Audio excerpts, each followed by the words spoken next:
Welcome to the Banker Lamp. Please enjoy the video. You'll start by getting hardware and pairing ready.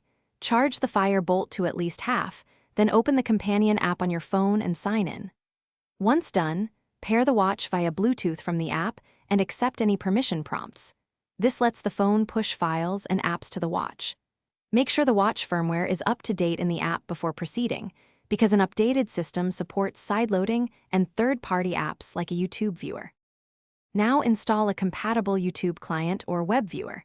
Enable unknown sources on the watch and obtain a lightweight APK built for wearable displays, or choose a WebKit browser app.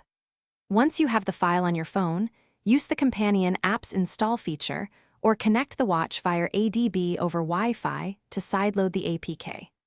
During installation, grant storage and microphone access if requested. These permissions let the app load video thumbnails and stream audio directly to the watch speaker or paired headset.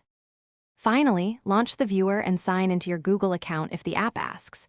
Pick a low resolution such as 240p or 360p to match the small screen and limited bandwidth.